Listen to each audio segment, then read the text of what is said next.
Hello and welcome back to another episode of the Ultimate Adventure Travel Podcast. This week I'm joined by Sebastian Brandt, who is a listener of the Ultimate Adventure Travel Podcast. And on one of the previous episodes that I did, I put a little bit of a shout out and said if anybody listening to this podcast would like to feature, if anybody knows of anyone who has a story to tell or would like to come on and help with these episodes of the podcast and getting across certain things, then please do get in touch. And Seb was really kind and got in touch, and we started having a bit of a conversation backwards and forwards, and I thought he is going to be absolutely fantastic to get onto the podcast and to have a conversation with. So as you know, Seb, we haven't really had much of a conversation. We keep this very unscripted. It really is just the two of us having a chat, but hopefully everyone's going to enjoy it. So first things first, how are you? I'm good. Yeah, I'm here in Sydney. It's I guess we're coming into autumn. It's probably 25, 26 degrees. And I actually just started a new job 6 weeks ago, so I'm deep in the learning phase of a new job, which is always exciting and busy. No, absolutely. And we were having a little bit of a conversation about that, and that all sounds absolutely incredible and really, really interesting. I'm quite jealous. I think we're topping out at 18 degrees today is what it's supposed to be. So, but that's been like the nicest it's been for for months and months and months. So yeah, very, very jealous. Well, you're coming into your good time now. We are, no, we are definitely starting to come into it, and it's coincidentally as well, it's also starting to get into the hiking and trekking season. So you know there is, as we're going to talk about on this podcast, but it is coming into Everest season. Got a Mount Toubkal trip in a week's time. So yeah, it just feels like everything's getting a little bit better. We're over the hump of the dark months. But yeah, we were really keen, or I was really keen to talk to you about Everest Base Camp because, and I'd love you to expand on this, but you've got quite a good story around how you ended up coming across or wanting to do Everest Base Camp, because you hadn't really done loads of stuff like that before, had you? No, so my Everest story is that I am an executive and senior leader of big businesses, and as happens quite frequently, my role got made redundant in March last year, and I. After 7 years there, that particular business, it was a bit of a blessing. So my first order of business was to ride my bicycle across America. Why wouldn't you? And that was something I had been planning on for a long time, actually, and really having that availability to do that was wonderful. So it was kind of 70 days or something. And I came home and I just had the bug, and I had never really been hiking at all, but I had watched every Everest movie ever made, every Everest documentary ever made, and I had read about. I think in that movie Sherpa, that sort of documentary, there's a little bit about the process of getting to Everest Base Camp. And I just one night I was just on the Google machine, and I thought, hang on, I've got the time, I've got the availability, and I've got the mindset. Let's go. So I booked it, and probably only 4 weeks before going, which did not leave me much time to train, which we can talk about in a minute. But yeah, that's how I kind of came to find Everest. That's incredible. And what I am going to point out, and I think this is really important, is that you haven't traveled to Everest Base Camp with me. This is something that through listening to the podcast, and we're going to have a conversation and stuff. So this episode is by no means a way of kind of going, oh yeah, this is a little bit of a sales pitch or anything like that. What we're really keen to kind of do, and what I'm really interested to do, is talk about your experience on the whole, and also what was it in terms of going from scrolling through Google, looking at all the information that's out there, because there is a lot and it can be really overwhelming, and that was something that I know we're going to talk about. There's a lot of information out there. But what was it that made you take that step from scrolling on your phone, looking at all of these trips, thinking maybe one day, oh, I would like to do that? What was that switch that made you go, I'm going to commit to it and I'm going to do it? Especially with 4 weeks to go. That's a ballsy move. Yeah. If I'm really honest with you, it was a photo of Gokyo Lake. How does this place exist on Earth? This color blue and these Gokyo in the background, the big mountain. And then I Googled what that was, and it's Gokyo Lake. And then I Googled, can you include Gokyo Lake on Everest trip? Yes, you can. And then I Googled should I do it clockwise or counterclockwise? And it said clockwise is harder. And I thought, well, we're in, we're all in, we're all out, we're all in. So, and having just come off this big bike ride, I felt probably artificially confident in my abilities. And this was 3 or 4 months after the bike ride. So all my bike riding fitness had gone. So with 4 weeks to go, I started from zero fitness. And yeah, just rapidly went through the process of getting fit and off I went.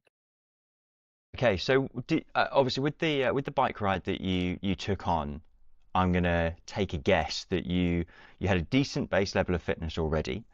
You might have had some of the outdoorsy clothing, but I'm guessing that in terms of hiking and trekking, you would have been starting almost from scratch. So how did you go about figuring out all the stuff that you needed, getting ready? How did you structure all of that? It must have been a bit of a frantic 4 weeks. It was. So the first thing I did was buy boots because I knew the boots was going to be the thing, right? And to wear them in. So I went out and I spent, I don't know, 500 Australian dollars. I think that's like 250 pounds or something, or 300 US dollars on boots, which I've never spent anything close to that on any pair of shoes ever. And I put, I tried on 5 pairs. And of course, the 5th pair was just like a Cinderella glove fitting type deal. And I didn't even look at the price until I got to the register.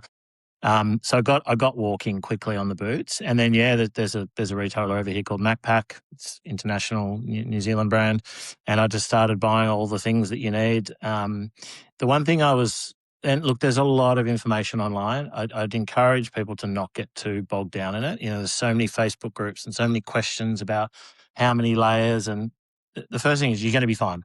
No one ever froze at going up to Everest Base Camp. Probably more people suffered due to excess weight of gear, and I definitely took too much. But yeah, I just started weekly buying, all the thermals and whatnot. And again, I bought too much. And in reality, I wore the same clothes pretty much every day. And then I spent quite a bit of money on a good day pack. RAP, I think the brand was. I can't remember. And so they were my 2 things, and they were the 2 things that I used heavily in training as well. I think actually that's a really, really good foundation that you're building, and I tend to recommend to people that where you want to invest the money is footwear, and I actually class socks within that as well. You want to Yes. look after your feet. So many people spend, and hey, everyone listening to this podcast will be guilty of it because there's a few things that we will spend a lot of money on, that will be socks. It will be shoes and bags and things like that, and jackets. Socks, not so much, but actually it's your feet that are going to get you to Everest Base Camp. So you want to make sure that you look after that, and your bag. I'm really glad that you mentioned that, because with your bag, that's going to cause you so many problems with your back and your shoulders if you haven't got it fitted right, if you haven't packed it right. And then the last one in there as well, I tend to go with sleeping bag. Getting a good night's sleep is going to make such a big difference to your recovery. So I always recommend sleeping bag in there as well. But yeah, definitely starting in the right place. And boots are horrendously priced. They are so expensive. I do feel like I will have them for a long time, though. Yes. I do feel like they're Unless going to you're one of serve those me well in people other things. unless you're one of the people that ends up donating kit at the end, which some people do, and if you're out to Everest Base Camp or you're climbing Kilimanjaro, some people do choose to donate certain bits of kit to guides and porters. But I would say, yeah, if you're spending a good amount of money on boots, keep them. They'll last you so long, and they make a really big difference. Okay, so you went into the shop, you started getting sorted with those bits of kit that you needed. What did you do next? So I went to Claude, which is my AI vehicle of choice, and I asked, what should I do to get fit for Everest in 4 weeks? And it said, 4 weeks is not enough. However, if you have 4 weeks, do the following. And mate, it's exactly what you talk about on your podcast. It's exactly what's in all the Facebook groups. So a lot of stairs. We've got in the bush near my house, we've got 400 sandstone stairs, consecutive stairs. So I would do that every Saturday morning, just two lots, and then 4 lots, and then 6 lots. I did, and all this in my pants that I was going to wear, my boots I was going to wear, my backpack I was going to wear with, the old books and 2 liters of water. So trying to simulate that 7 kilo that they recommend. And a lot of stepping at the gym again at night, at the gym, and there was all the fit people there in their workout gear. And I'm like, fully decked out, ready for Everest, which was quite funny actually. Quite a lot of people came and said, well, what are you training for? What are you doing?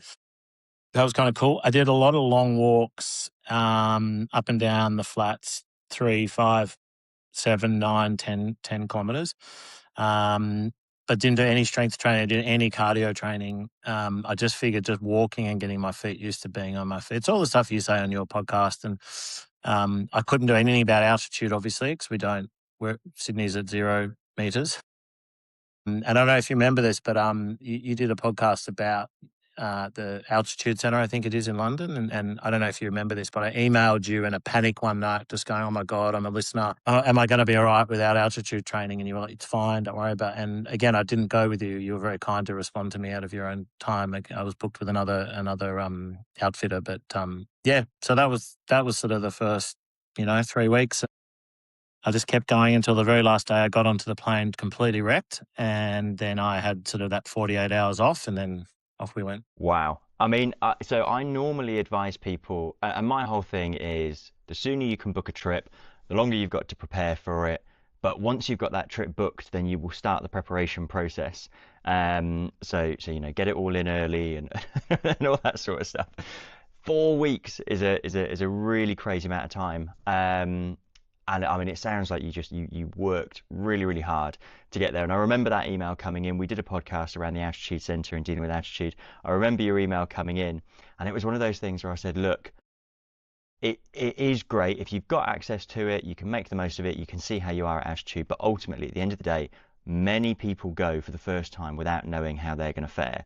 The key things to remember are to go nice and slow, drink loads of water, eat as much as you can, and sleep the best you can. And those 4 pillars are going to give you the very best opportunity, especially if you're doing it the other way, where you're going to the Gokyo Lakes first, then coming up and over the Chola Pass, which is not a very common route, but we're going to talk about that because so when I run the Gokyo Lakes trips here, we go up to Everest Base Camp first, then we go up and over the Chola Pass, over to Gokyo, climb Gokyo Re.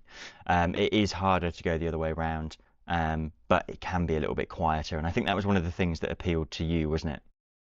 Yeah, absolutely. You read a lot about it's busy. There's a lot of helicopters.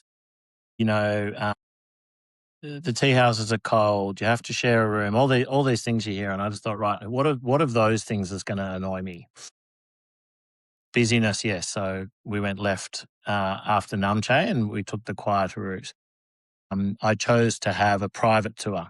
Now, I can absolutely see the virtue in a group tour, and I know mainly you run group tours, but I didn't want to be the slowest person, particularly with 4 weeks training.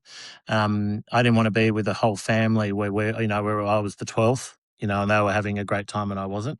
And I didn't really want to share a room, quite frankly, because I'm 52. I'm done with my camping days. I'm done with my hostel days.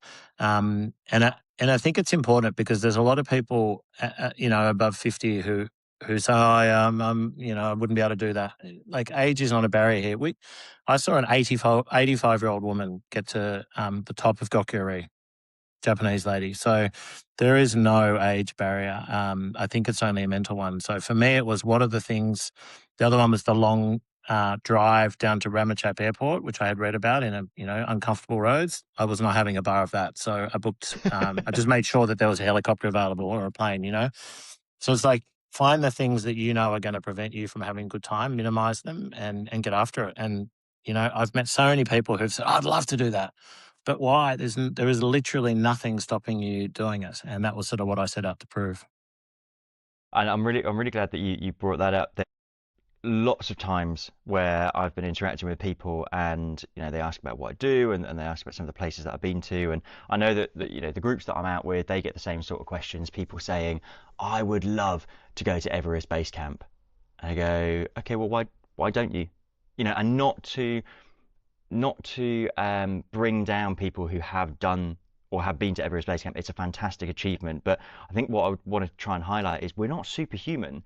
We are regular people who have a goal, who have a desire, who have a dream. We've gone off, worked hard, got there, but we've made sacrifices in life to be able to go and do that. We've just prioritized it. So you put in an insane amount of training in those 4 weeks to make it possible. You could have made a load of excuses for why it wasn't possible.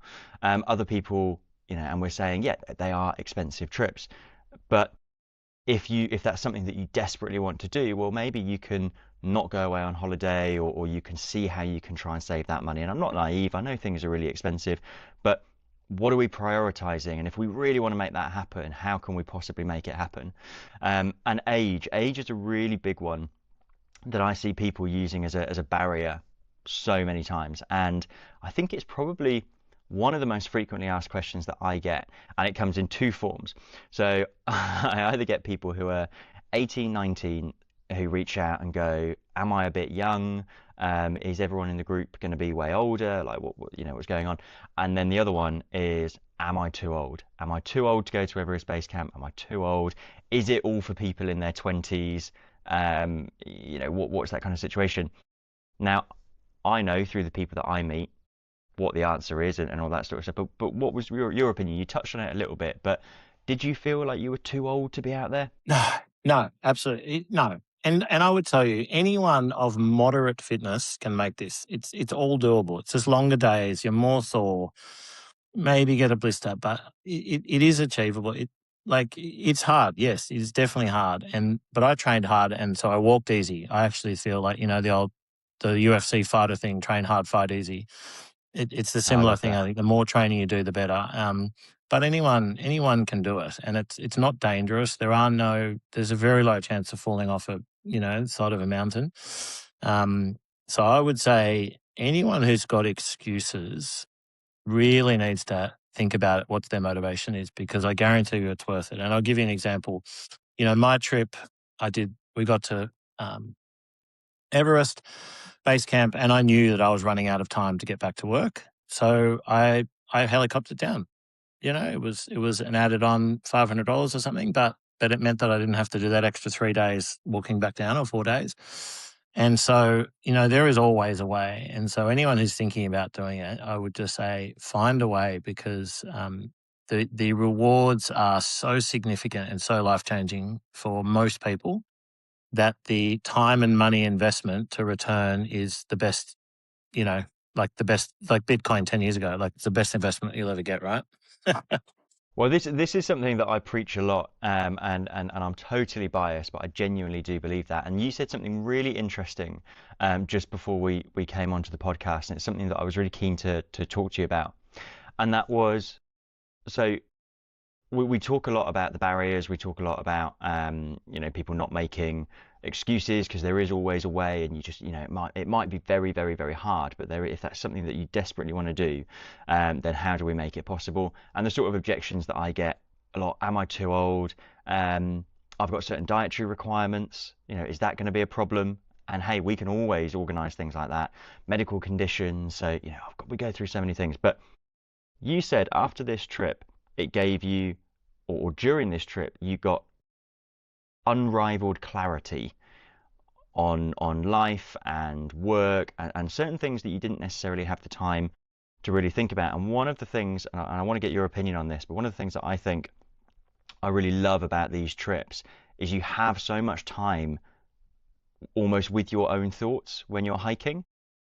You get that time that you're not on your phone with a million different things being pinged at you. You're not walking through London or Sydney with all the advertisements, and life's kind of coming at you.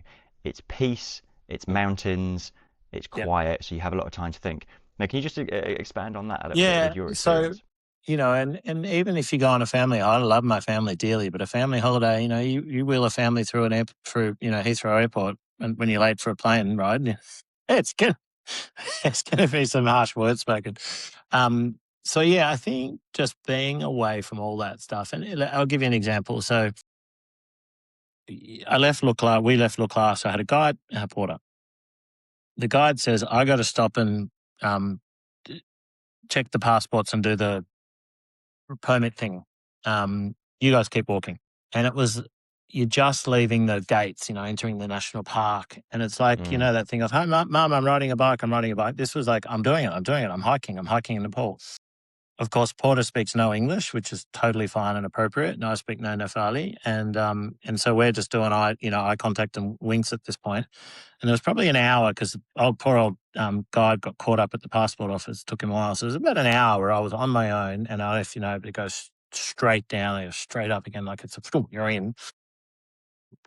And then that sort of plays out. Like there'd be 1 hour, maybe 2 hour blocks during the day where it's just you and the mountains, and all you can really hear is your own breathing. And I'll tell you, like I'm 6 foot and 100 kilos. Like there's some breathing to listen to, some heavy breathing. But and then you stop and you look up and I've got hundreds of photos. Not a single one of them is even remotely helpful to explain to someone what it is.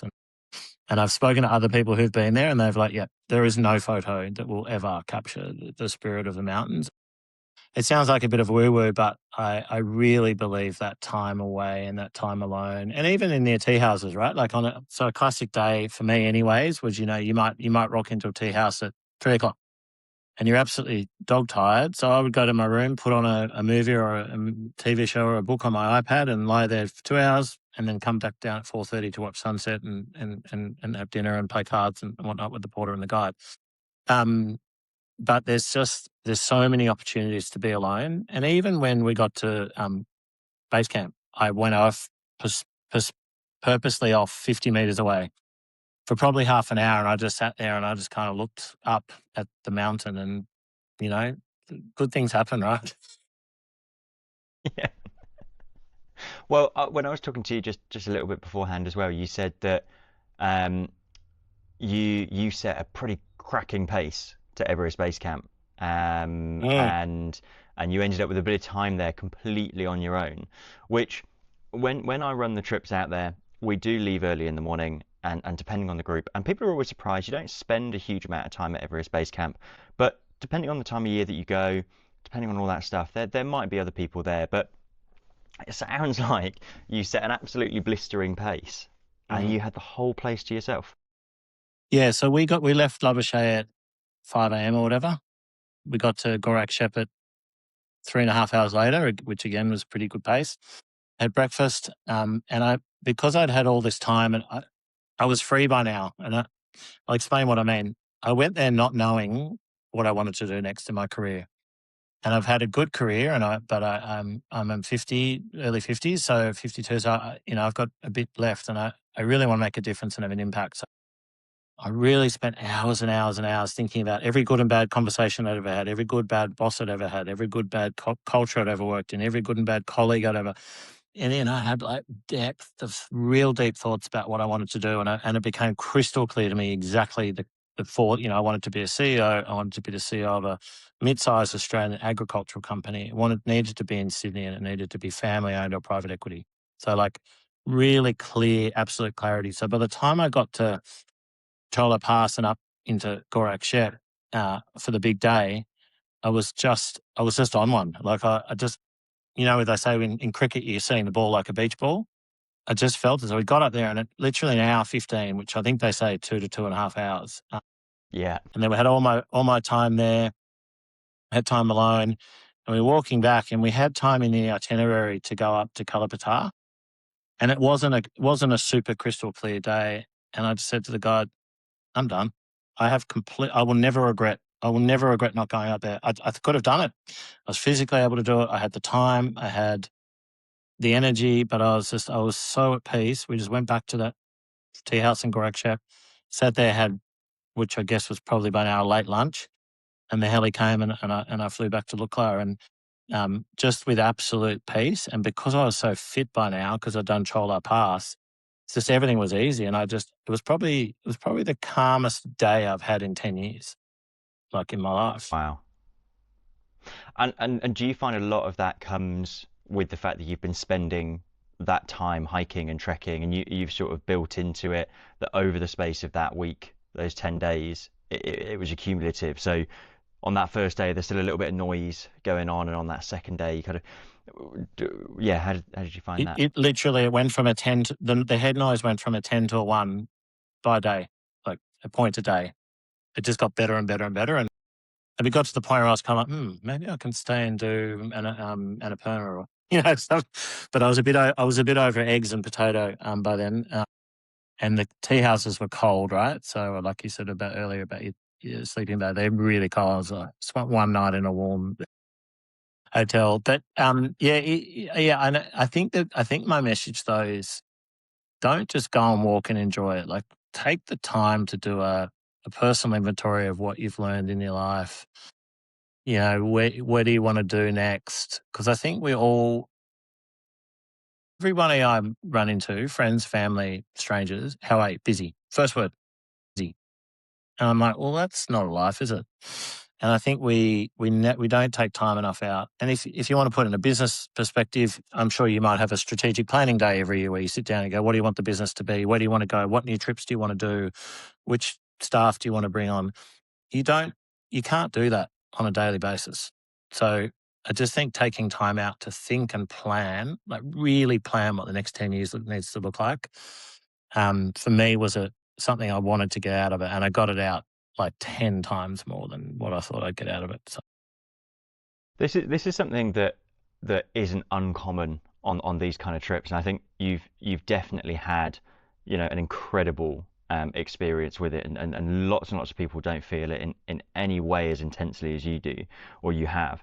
One of the guys that I took to India last month, he had just on the day that we flew to India was the day that he had finished his employment, so that was it. It was the day that he retired, and he came out. Oh, And wow. one of the things that he'd picked up from listening to the podcast was that he kept a journal.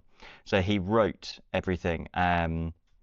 He'd done that with a previous trip that he'd come on with me. And anyway, so the day that he flew out was the day that he retired. And what he said was that 10 days in India, even though it wasn't hiking and trekking, that 10 days gave him unbelievable clarity on what he wanted to do next. For the first time, he didn't feel like he had to be doing anything. He didn't have to respond to his emails, didn't have to check his emails. So he was finally able to just really think about what he wanted to do. And because there's a lot of structure, and on an Everest Base Camp trip, you wake up in the morning, you have breakfast, you leave at a certain time, and then you hike all the way through until lunch. You're only really concerned about where you're going to be eating, where you're going to be sleeping, making sure you're drinking enough, and all of that stuff. So it's very, very simple. And he just found that, yeah, he walked away from that trip going, Oh. now I know exactly what I want to do next. And for him, he ended up writing a lot of it down. Don't know, is that something that you did on No, this I trip, didn't. or? I'm a bit more of a photo sort of journal. Well, not a journalist in any way, shape, or form, but like I keep an Instagram account and I've got like a sort of phone full of photos from it. And then what I did is I set up a WhatsApp group for any one of my friends because I had just come off cycling across America. So I had about 70 friends who were in this WhatsApp group. So I would just do a daily post with one photo and 10 sentences. No, not even sometimes. And as you know, sometimes the Wi-Fi could be a bit problematic up there. Yeah, So I have a vlog, I guess the kids would call it, of my time there. Just interesting, you said the only thing you have to worry about is where you're going to eat and sleep. When you're on a guided tour, you don't have to actually. So it's not even that. well, that's Like true. it's one foot in front of the other. And I don't know how you run your tours, but I was told when to drink. So you don't even need to worry about that. Yeah, no, and you're right, and I think that's all stuff that I have to worry about. But when Yeah, we're yeah, when of we're out course. but you're absolutely right, because the way that it's done, and and it's always really interesting. I don't think there's a necessarily a right or a wrong way to do things. There's a preferred way for everyone. The way that I run trips is, we're targeting solo travelers, people who might not necessarily have a large group already that they want to go. They might have, a couple of friends that they want to bring along, or family, or whoever it might be, but it's a group of individuals that have been brought together with a shared goal. And you do have the option on some of the trips, if you want your own room, you can go and do that, so you get that bit more privacy and space. Um, but yeah, everything's organized. So all of the accommodation's taken care of. All of your meals are covered on Everest Base Camp trip. So you just have to choose what you want off the menu, Yeah. and all that stuff. So And it's the yeah, so same menu actually, every night anyway. oh, it's the same. And this is people don't necessarily realize that. And I always laugh with the group, and I'll go, right, day one, you're going to study that menu. Day two, you're going to have a bit Yes. more of a look at that menu. I promise you, by day 4 or 5, you're not even going Don't to even. want the menu because you, you know Yeah. exactly what's on there. You know what you're How having. about 24-hour power? You'll be able to dial back, and then there's so many things. But you're right. There's absolutely nothing. And I remember taking this lady up a couple of years ago, and she turned around to me and she said, "Look," she went, I run a company. I manage this many people. I am constantly making decisions, telling people what to do, all that sort of stuff. She went, I'm going to tell you now, I am literally here to be told what to do, when to do it, and I will follow your instructions to the letter, but I don't want to have to think. And I was like, that's perfect, in fact. So all I had to do was say, be here in the morning at this time with all of these things, and you're ready for the day. And she was like, cool, I can do that. Yeah, that's You know, awesome. That's that's really how I get. cool. I hadn't thought about that. But suddenly it's this amazing thing for a lot of people. They might not necessarily get that. Uh, what was something that surprised you about Everest Base Camp? Something that obviously you did a lot of research, you were putting in the training, doing all that sort of stuff. Was there anything that jumped out that you I think didn't hear the about or didn't cover? Yeah, I think the possibly the level of, I wouldn't say poverty. You know, there are a hard breed of people that live up in those mountains, and because there's no roads, everything has to be carried in. And perhaps just the level of resources and lack of showers and toilets and all that sort of. I mean, again, they're there when you need them, but I think probably that contrasted with, and of course, it's always the poorest countries in the world, right, with the most beautiful people.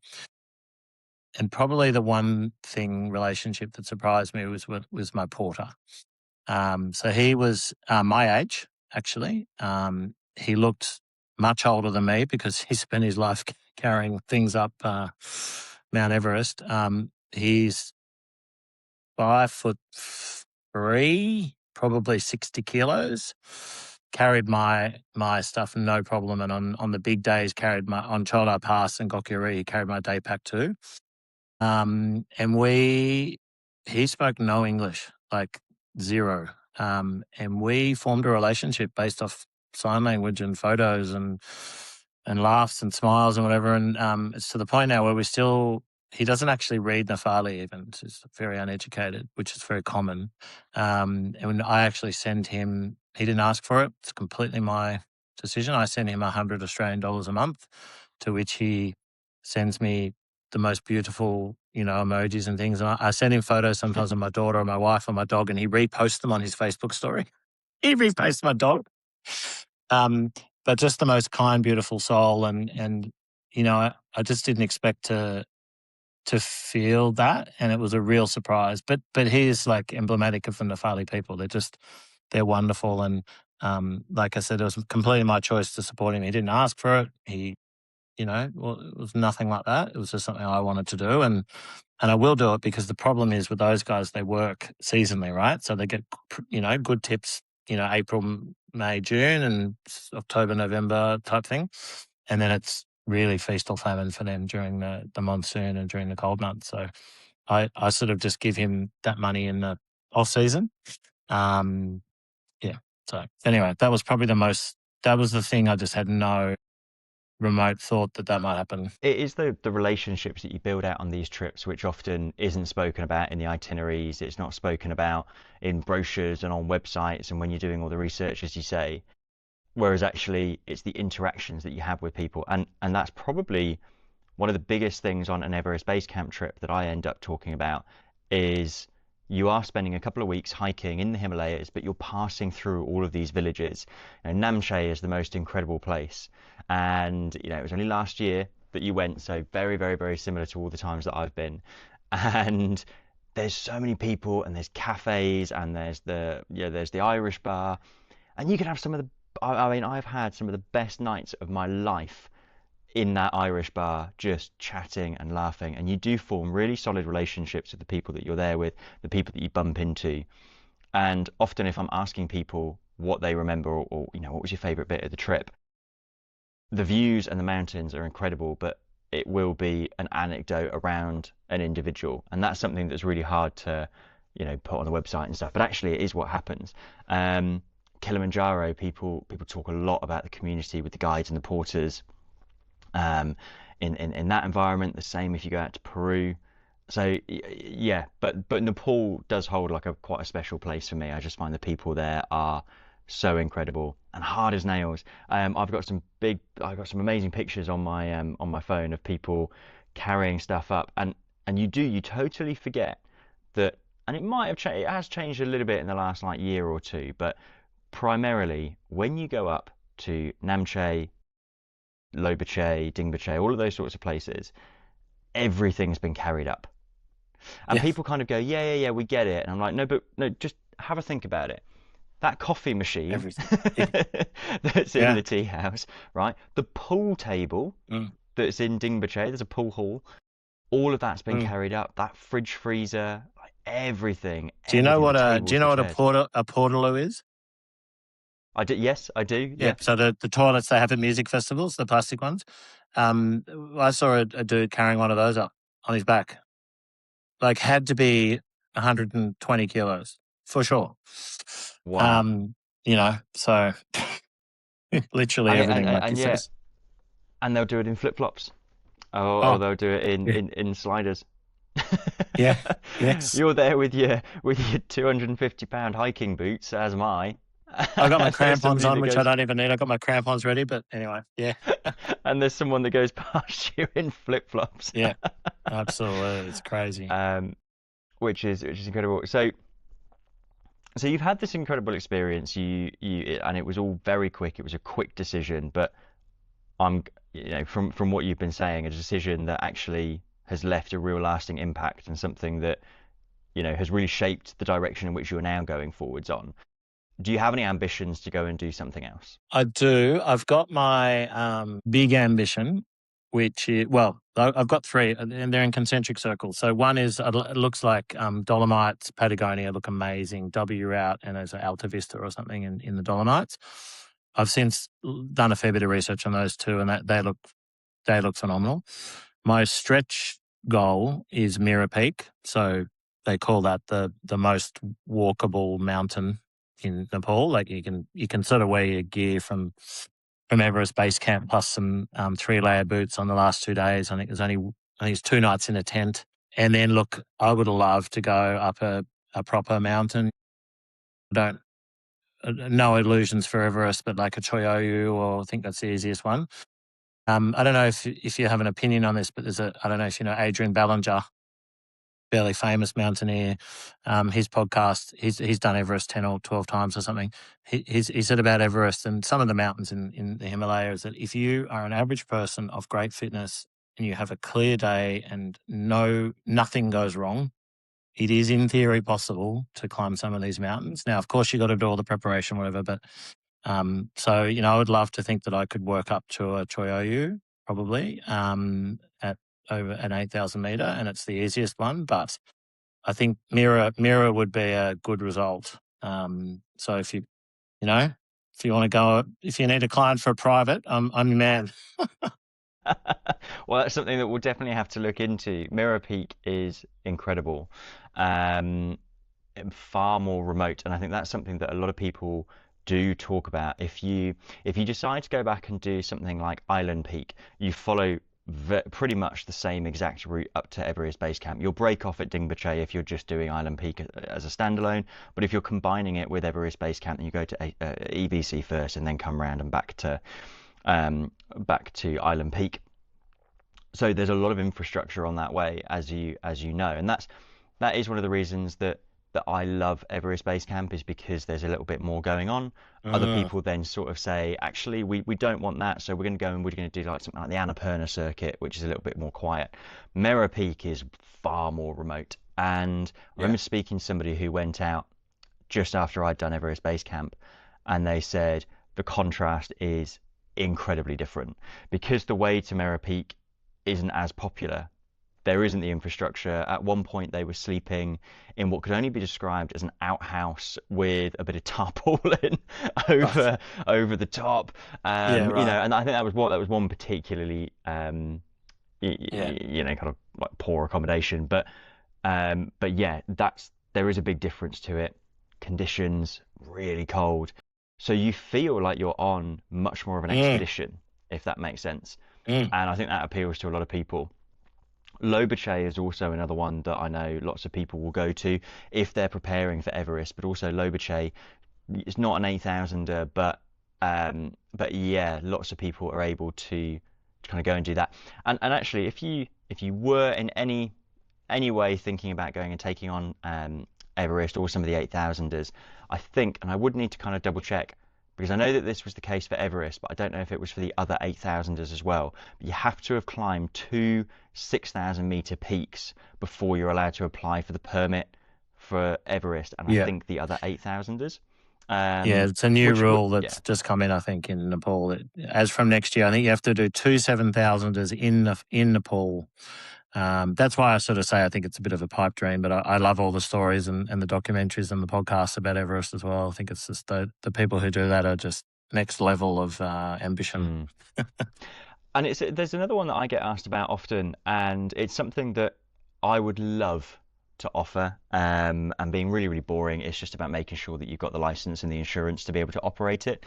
But Aconcagua is another trekking peak, highest mountain in South America. Again, a trekking peak. There is the use of crampons and ropes and ascenders, but in much more of a trekking Mm. style. Yeah, That tends to that's be one of the high on other my ones that list as people say. well. That's high on my list as well. I think the good thing about that and potentially Mira is you do a day of ice work. I don't know what Mm. learning some Yeah, of the yeah, some basic. skills. You do an afternoon or a day of some of the basic skills. I think that'd be pretty cool as well, actually. But yeah, Akakaga Yeah. would be, yeah, that would be another great one. Um, Well, for yeah. anyone listening in the UK, and I know obviously you're Sydney there, Seb, but getting out on a winter skills course, if you are looking at taking on any of those big mountains, is an incredible thing to do. And I'm not affiliated, or I don't get an endorsement or commission or anything like that. But there's someone that I know that runs winter skills and climbing courses in Wales. So if anyone listening is interested in doing a weekend like Mm. that, then have a look at Break On Through Adventures on Instagram, and they're really good. And actually, the early climbers of Mount Everest, Hillary and Mallory and Irvine, sorry, they were training in Wales. That was the training ground What are for they? taking on Everest. Yeah, so all around North Wales, Mm. Trevan and the Gliders. That was where they were looking at training, just because it was so rocky and technical in parts. I've got another expedition suggestion location for you. Yeah, please. So the tallest mountain in Australia is Mount Kosciuszko. It's a Polish name, so it's pronounced Kosciuszko, but we call it Kosciuszko, and it's like 2,200 or something, and it's fully paved right to the top. It sounds a little bit like we've got Mount Snowdon in Wales, and there's a train track that goes up Yeah, and around to the top now. So yeah. Well, and it's in theory the steepest mountain in the southern in our continent, but typically I think the one in Carsten's Pyramid is the one that people climb if it's not too dangerous to do their 7 peaks. But yeah, it is wow, in theory the tallest in Australia. That one's in Papua New Guinea. The other one. no, that would be cool. I've got half my family's out in New Zealand, and I'd love to go and do Mount Cook. I've heard that's quite a good one as well, but yeah, well, Seb, there's a question that I ask everybody who comes onto the podcast as a bit of a guest, and I'm sure that you will have heard this question before, and I don't give anyone any preparation time. But the question is nice and simple. I'll give you a little bit of time to think about it if you want. But what is one thing that adventure travel has taught you that nothing else in life has? Resilience. I think you just face so many things on a day, and there'll be days when you think you can't do it. You know, you break a pole, you break a shoelace, you've got a headache, any of that stuff. And I think it just gives you the power to push past it. Gokyo Lakes is on some of the treks you do, which is, as I look at my map now, 5483. So it's pretty high. That's the hardest thing I've ever done, like in my life, period. That walking up that morning and that day, getting up at 5 a.m. and walking up in the dark, by far the hardest 5 hours of my life. And as I come back now, I kind of think I can almost do anything, you know. And of course, that gave me, like I said, that I got that real clarity about what I wanted to do in my career. And I had these criteria around Australian ag company based in Sydney, CEO, family, or, you know. And then literally the day after I get back from Everest, I get a call saying, you know, would you like to interview for this position? So, you know, maybe that's luck, maybe that's fortune, maybe that's coincidence. But, and I just felt like coming off that trip, I had the resilience to do anything. And that's what I learned. And that's what it taught me. That's a great answer, and I really love the fact that when you came back after kind of gaining that clarity on what you wanted to do, and then suddenly that phone call comes in word for word, exactly what you're looking for. I mean, I wouldn't say I'm massively superstitious, but that's a little bit, It is that's a a bit bit, of a isn't it? coincidence. um, yeah, no, that's incredible. Well, Seb, thank you so much for taking the time to come onto the podcast. I do really appreciate it. I massively appreciate you, reaching out. And I'm hoping, and I really think this is the case, that people listening to this podcast will have been able to take away the fact that age isn't a barrier. And if you are looking at going and taking on one of these challenges, then those barriers of I'm not fit enough, I don't have enough time, I don't have this. If you are really passionate about it and you do want to do it, those are things that you can overcome. And as you pointed out right at the beginning, yes, it's cold. Yes, it's very hard. Yes, you're out there for a long time, but don't worry about it. And if the worst case scenario, and I say this to people, worst case scenario, if you get to Namche and you realize that you've forgotten some really key important bit of kit, you can rent it. You can go to Namche. There's so much stuff. But hopefully this has encouraged people that, yeah, if you're looking through, if you're scrolling through and you are looking to make that leap, there's so much more that you'll get out of it than just an amazing story and an amazing adventure. So thank you very much for the time. If people are interested in following your journey or maybe Yep. learning a Yeah. little bit I'm more on about you, is there a Instagram way they can do that? Instagram at the deliberate detour. So at the deliberate detour. It is private, but I do approve everybody. I just like to have it private. So please send me a friend request or a follow request. I'm working very hard at the moment in my new role, but there will be more deliberate detours, and if they want to scroll back and look through my ride across America, that there's a lot of great inspiration and content in that as well. Yeah, I love that. That's something that I think everybody should go and do because it's a great page and it's also just a great story. Just, I mean, the fact that you went and you rode across America and then you went and you've taken on Everest Base Camp, and I'm really interested to see where you end up next and whether or not our paths will cross at any point. Absolutely. So thank you to everyone who's listened to this episode of the Ultimate Adventure Travel Podcast. If you do like the podcast, then please, if you can, drop it a rating, or if you do have the time, then it'd be massively appreciated if you could leave a review. I know that's a little bit more effort, but it goes such a long way in helping this podcast reach more people who would benefit from it, and getting in front of people who also have incredible stories to tell. If you have got an incredible story to tell, or you know somebody who is interested in sharing their stories of adventure and resilience and all that kind of stuff, then do get in touch. Either find me on social media at Ultimate Adventure Travel, or you can drop me an email, jake@ultimateadventuretravel.co.uk. So that's it for another episode of the Ultimate Adventure Travel Podcast. Until next time, bye bye.